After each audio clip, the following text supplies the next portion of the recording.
All right, well, my panelists today are Jim Rivas, President of Tyndall Advisors, Craig Cowart, COO of CNRG, Krista Pinto, VP of Operations at CNRG, and Jason Buchko, who is a Program Director in Retail Tech at Orgill. So Central Network Retail Group, or CNRG, is a wholly owned subsidiary of Orgill, which has 143 stores operating across 18 brands in 16 states, which is a tongue twister, but I think I got it. CNRG's mission is to be your retail lab while also having demonstrable success as a retailer. And while we have a lot of process, merchandising, and marketing experiments that we do in the lab, tech is an area where we do a lot of experiments and try things out. So I'd like to turn to our panelists to tell us a bit more. So Craig, could you introduce yourself and tell us more about the CNRG lab? Sure. Craig Cowart, COO. I'm over operations for all of our stores. We are, in essence, a lab in that we are retailers, just like y'all. We sell home improvement products in 4 different types of stores. We have hardware stores. We have what we call home centers, which is a hardware store with a strong LBM component. We have pro lumber yards focused on home builders, and then we also have a few salvage stores. So we utilize Orgill as a supplier. They represent less than 60% of our purchases. So nearly 40%, or well over a third, is with the direct suppliers. They could be anywhere from OPE, lumber, building materials, nursery, et cetera. But with these different formats and covering 18 states, you have a great way of testing various technologies, different solutions, hardware, software, and really melding that with business processes in our environment so we can help not only prove and disprove solutions that work for us, but also we can try to utilize things that will be applied and shared with other Orgill customers. So, absolutely. Now, Jim, could you kind of introduce yourself and then just tell us more about the lab process? Like, how does something get started and piloted in the lab? Sure. Yeah, my name is Jim Rivas. I'm the president of Tyndall Advisors, and we work closely with CNRG on all lab projects, and I mean, it kind of starts right here at the market with interest, and it's a lot of the challenges that y'all are facing right now in your business. We take that information and we prioritize the projects that we do. We typically start pretty small and maybe a single store brand, or one of our brands across the U.S. And once we determine what it is that we're doing, we call that a proof of concept. And once that happens, then we're constantly working with the operational teams on site, just making sure that we've addressed any issues and making sure that the technology works. And then from that point, we're always measuring, hey, does this make sense to do? Is it profitable? Is it something that's going to be of value, not just to CNRG, but in consideration to all of Orgill dealers? And so from that point, we will, if it's a go, we want to fail fast. So if it's not viable, then we scrap it. But if it is something that is of value, or there's something that we would want our dealers to know about a certain technology, we would move that forward into what we call pilot, which is multiple brands or maybe another brand. And then from that point forward, we're looking to do a case study at the end of that. And so Orgill does a lot of case studies, and that's really to help you understand kind of like where all the pitfalls are, what we've learned from the project, what the metrics look like, and what you can basically expect from that technology. And that's really, if we have something that's really good on a case study, then we will make that one of our offerings after we've negotiated a substantial discount for our dealer network. Awesome. Well, that's the way we should do it. Chris, could you tell me a little bit about, well, introduce yourself first, but then tell us what happens with the team on the ground. How do you guys work through that when you're trying out something new? Yeah, thanks, Grant. So I'm Krista Pinto, one of the Vice President of Operations with Central Network Retail Group. I have oversight for 4 different brands within our company. I think the main part of being able to kind of tee us up as the lab is really to get the buy-in from the staff at the locations. It's change, it's something new. Sometimes it's not perfect when it rolls out. So it's really making sure that you set the mindset, first of all, to let them know that this is coming, this is how it's supposed to change your life, this is how it might make your life a little bit miserable in the very beginning, but once bugs get worked out, and then it starts to kind of turn into some fun for us. So it really helps open the minds of the employees in the stores and gets them to have some different technology in their hands. So There you go. Jason, could you introduce yourself and then just tell us about how we implement a pilot technology from the technology side, and then, does everything make it? Sure. My name is Jason Butchko. I oversee all of the retail technology programs for Orgill. We utilize the CNRG, as mentioned, CNRG lab. Not every, as Jim kind of gave you the life cycle of our technology, not every program makes it. Not everyone is successful. We identify that in our proof of concept, our POC. We identify that early, so that's where we come up with the fail fast. As we continue to move forward, if our POC is successful and we do move forward into a pilot, that's where it becomes a little bit more challenging, where we need to work very closely with CNRG and our operations teams to ensure that we get that complete buy-in to do a multi-case study of the technology. So it's very in-depth at that point. But getting back to your initial question, absolutely we do within the first, the POC itself, we fail fast if need be. If it doesn't work, yeah. Okay. Yeah. Well, let's turn to what's cooking right now in the CNRG lab. So I'd like to start with smart communicators. So Jim, I'll start with you. What does it take to make these things work? When this was presented to you, what made you want to try it?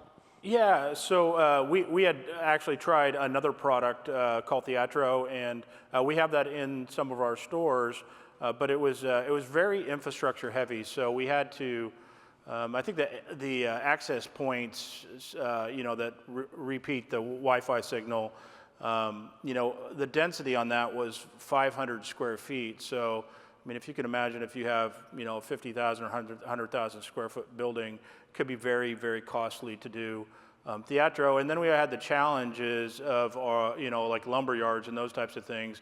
To throw that signal out in a lumber yard, we were always looking for something that we could overcome that with. And that's kind of what attracted us to Relay, because the way that this technology works is, it works it uses all of the cellular carriers, and it can use Wi-Fi if you're in the building, and it also is a mesh network, so they mesh off each other. So if I'm standing next to somebody, it'll choose whatever signal is the best to deliver the message. These guys are a one-to-one or one-to-many. It's called an open API platform, so you can have QR codes or, on high service areas, or call buttons, things like that. So not only that, but they're GPS enabled, so like if you have a delivery driver that's out, you can know where they are, and you can know where people are in your store. There is the ability to do that as well. Now, the GPS is awesome. Chris, can you tell me how this is working for the teams? What are some of the things they like or dislike about the technology? Sure. Yeah, this was very quickly loved within the brand that we're testing in. Kind of started out as kind of the half of 4 stores out of 8, and now rolled out into 8. But adopted very easily by the team. It's a very, very simple product to use, very durable. To Jim's point, it has GPS tracking capability, so it really helps streamline some things. We no longer have to pay for GPS tracking in our company vehicles. If the driver has this device on them, we can see where they're at. In addition to that, they can communicate straight back to the store or to their manager or to a number of people on their network or their channel by simply hitting that button, rather than having to call back in through a switchboard and get transferred around to the store to the right person. So it really streamlines the communication time, and allows us to really get a lot of time back in our day. The other nice feature about it is it does have the ability to basically be geofenced. So as our delivery driver, distribution driver is pulling up to the store, we'll know about it, and we can already have somebody heading back to the back to let him in. So send a little notification, basically. yeah, That's and awesome. one of the last features that I just recently learned about that an employee actually explained to me is it translates into many of the most popular languages spoken out there. Simply by speaking into it, it'll translate into different Oh, that's languages. fantastic. It's great. Yeah. So Jason, how long does it take to implement this technology? This was very rapid. We looked at it again from a POC standpoint with 4 stores initially. We were able to work very closely with the Relay team, demo a few of the units initially, brought it out to Chris's locations, had a very successful run with the first 4 locations. We beat up the units to see how durable they are. We really put them through the ringer, and very successful. So we moved it into a pilot stage, and at that point, we're now gathering the data for a case study. So very quick, Awesome. very rapid. All right, let's change over to electronic shelf labels. So this was in one of the poll responses. It made the board for investments that people are looking at. So we've been trying this out. Chris, could you kind of tell us how this is going with the operations team? Yeah, the staff loves it. Obviously, it's just one less thing that they have to worry about. Pricing is it's a daunting task, especially in a larger store and with the last environment that we just went through with COVID and prices rapidly changing. This technology really takes that element out of normal retail. Prices can be updated in real time. We've been able to customize and implement our discounted item process to where the tag turns a different color and discounts the product. And then when you're going to put up a truck, it's fantastic. You can have a brand new employee and they can hit a button and know right where that product goes or the general vicinity. So there's a ton of different things it does, but it continues to work well for the team. Well, it sounds really awesome, nearly magic. So then, of course, the question is, Craig, what's your feeling on this from an ROI perspective? Well, it's quite expensive. It's several $100,000 to implement in a store. It's the composite decking of shelf label solutions. So it's quite expensive versus what we're used to.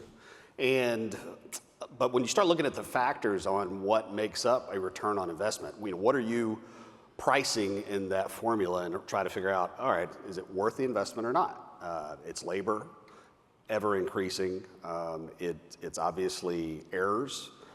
This removes a lot of the errors, not necessarily errors that are purposeful, but just somebody gets busy, puts down a sheet, loses a sheet. And if you're in states where there's high compliance requirements from state officials, this, as you heard Chris say, removes it.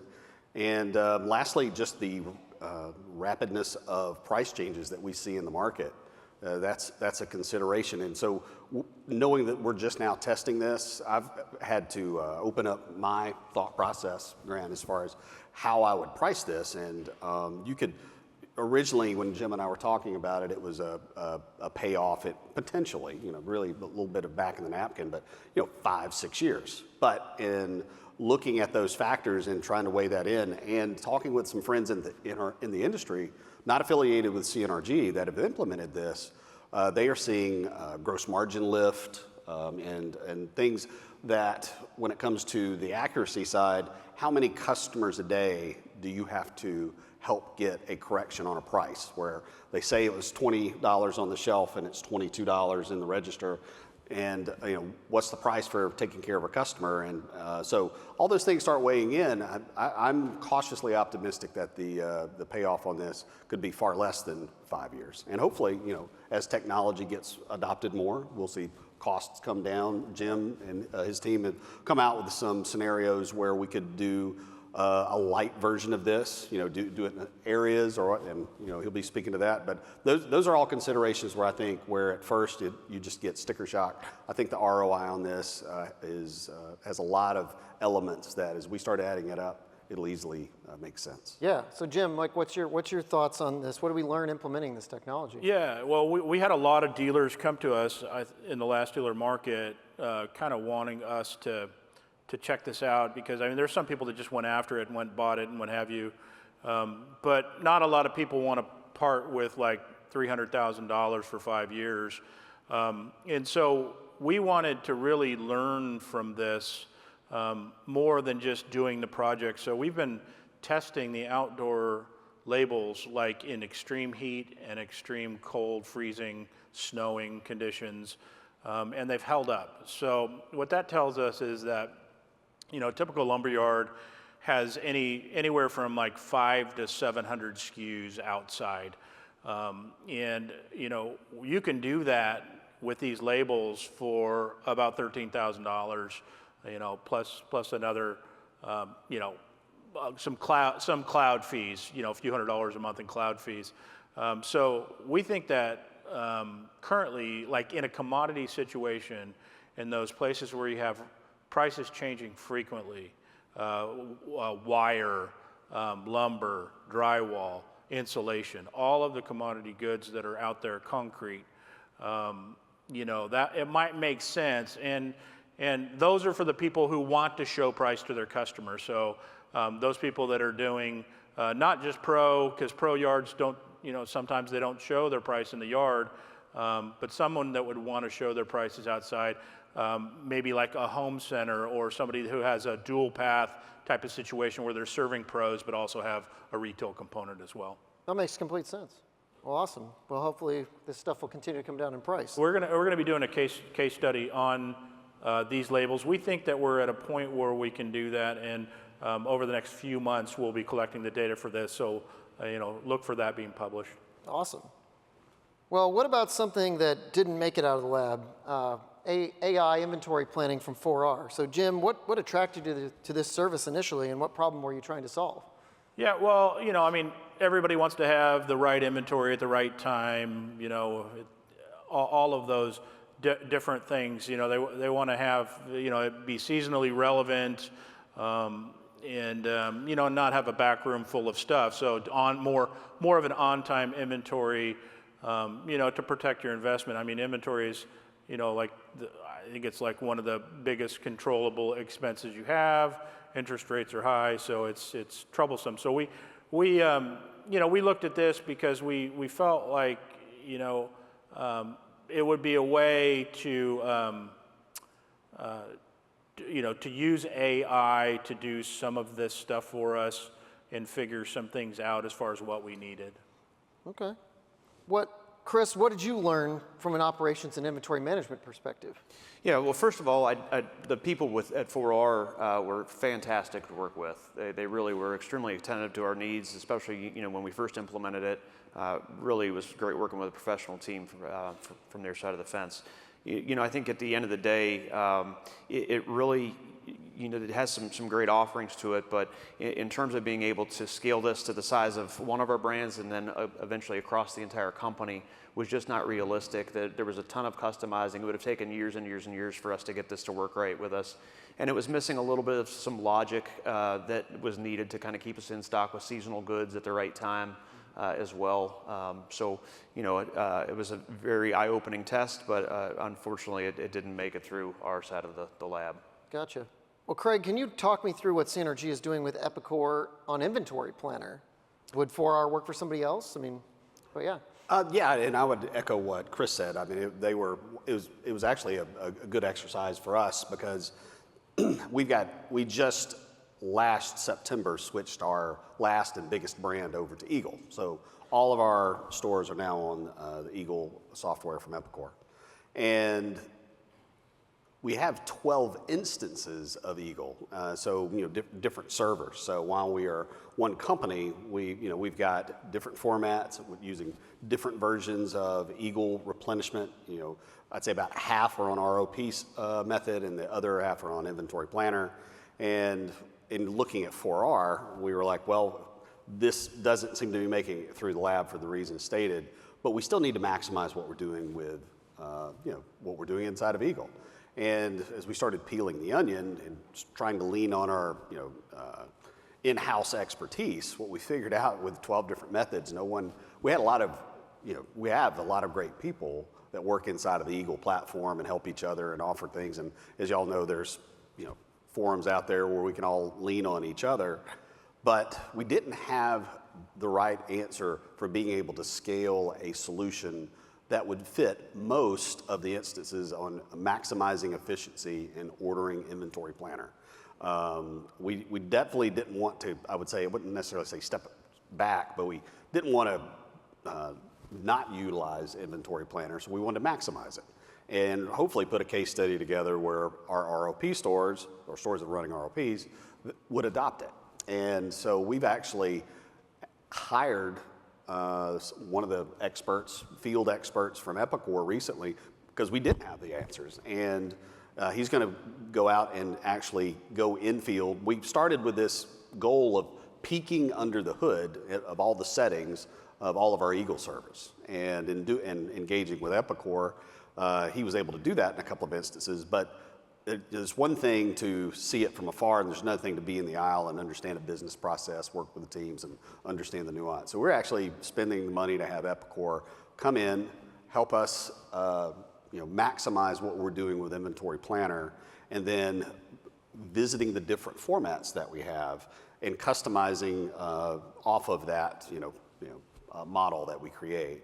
And I would just say, there's been times that we've had questions, and we've reached out to several of the independent retailers that we know in the industry, friends in the industry, and y'all have all been very helpful. Likewise, if there's questions that y'all have from us on any of these topics about the lab or anything like that, obviously you've got your Orgill sales contact, but if you want to reach out to any of us directly, we're always available. Y'all have always been incredibly helpful for us as we've done different things in the industry, and we want to offer that same thing. Absolutely.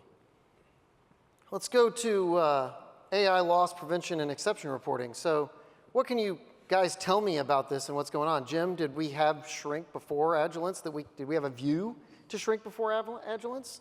Yeah, we did. We had, we had the Compass reports and, other reports from BI and what have you, but we were having to go to a lot of different places to make up a story on why we were having shrink.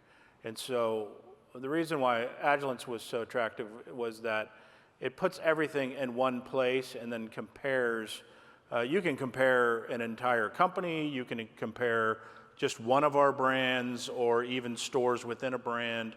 You can compare the exceptions. And so what I mean by that is, when you have an exception, it creates a risk score, and that risk score determines kind of what's wrong. So after it's looked at what's normal, it looks at what's outside of normal, and that becomes a risk for you, and you're able to look into things, solve problems, and prevent shrink. Okay. Well, Chris, has your store had any cases come up as a result of implementing Agilence? It sure did. It was actually pretty quick after the system was turned on that it indicated some risk at a specific store, and also generate some false positives. But ultimately, it led to us regaining some money back and make sure that the problem was stopped quickly. So it really kind of acts as a security blanket, if you will, for operators that can't have eyes and ears everywhere, and so it was very effective in that regard. Gotcha. Well, Jason, what came up in implementation? So as we were implementing this technology, did we figure out some process issues? What did we encounter? We did. We identified some infrastructure issues that we had as we were putting this in and linking it to a camera system. We were able to work closely with Agilence's team and also with our infrastructure tech team and resolve that right away. That did allow us to continue to identify in yet another method, a visual method, and it gave us a little bit more proof of concept, I guess you could say, on that end, that this solution was working correctly. Gotcha. Craig, did you have what challenge did you have with rolling out Agilence from an operations perspective? Like, what did you encounter when you were getting this into the hands of the team? You heard Jim say that it brings a lot of things that were somewhat loosely connected into one field of view.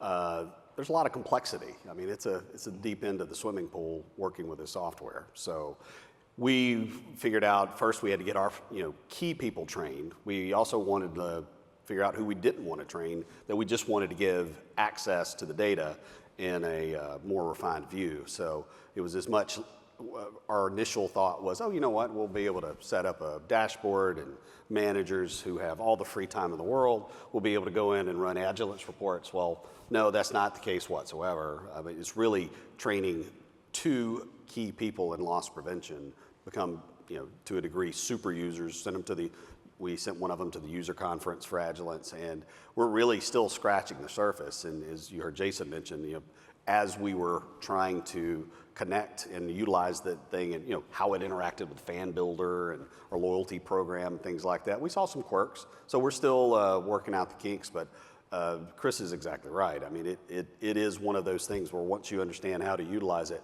and we're truly tip of the iceberg with it, there were immediate payoffs. So. That's awesome. Well, let's finish out with just some upcoming experiments. So outdoor electronic shelf labels we mentioned, but we got robots, trying out a new point of sale, repair and rental software. So Craig and Jim, I mean, what's starting off soon? What's just kicking off? What can you tell me about these? Jim, you want to take it first? Oh, yeah, I'll take it. Yeah, so we're looking at, on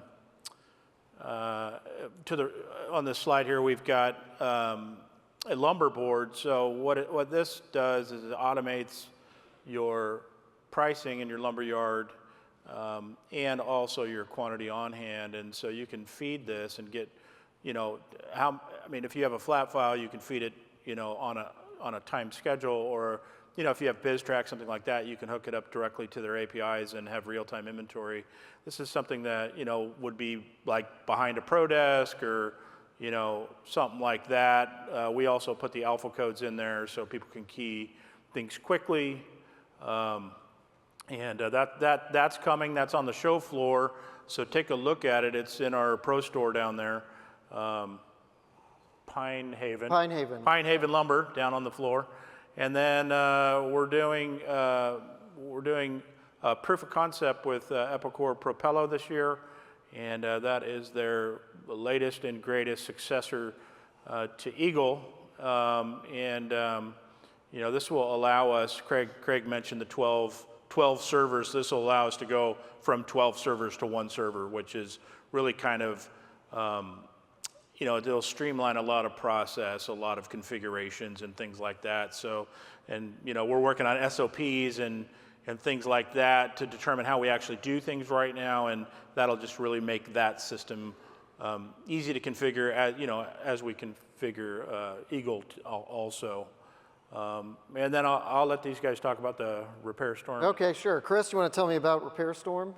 Well, I think I'll probably just turn that over to Craig. It's there you go, something Craig. that he's kind of, a little bit more versed in. No, the only thing I would say about Repair Storm is we have multiple brands that sell an incredible amount of outdoor power equipment and thus have technicians. So we have shops. We have rental and select brands that do high volume, that have, shop and do shop repair on their own equipment as well as other customers' equipment.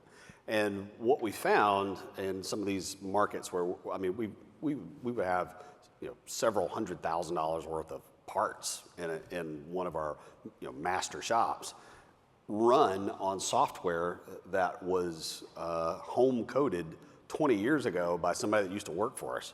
And it not supported, could go down at any second with a brisk wind, and we really did not want to put that sort of risk on our business.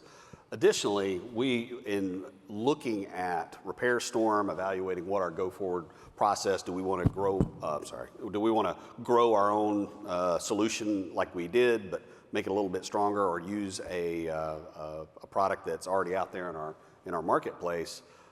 We also took a hard look at our business practices, and I would encourage all of you, if you have a shop, it's a hard thing to do because it's a lot of product not with barcodes in drawers. You've got some subject matter experts over the shop, and that's kind of their sandbox, and you're really a little scared to even walk back there and ask too many questions.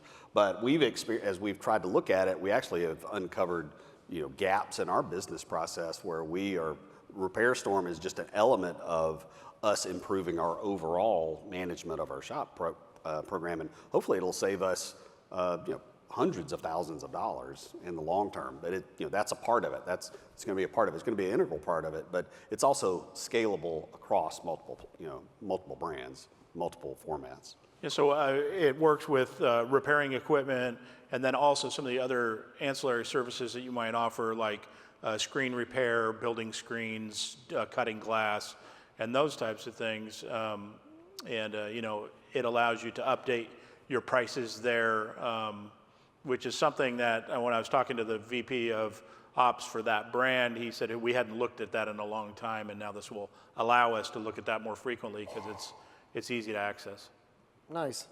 What about the robot? Are we just getting started with that? Jason, you want to tell me what's coming at the Concept Center and is robot? Sure. Well, currently we have a POC going in one of our locations with the Badger robot. Currently, there's not enough data to even provide. It's only about 2.5 weeks in right now, so we're a little bit too fresh to provide any information on that. But we will be putting one into the Concept Center, and that will be able to demonstrate all of its functionality. And we should be able to have some good data to provide to you in the near future. Awesome. Well, give these guys a round of applause. Thanks so much for this panel. We're going to take a short break. Thanks so much.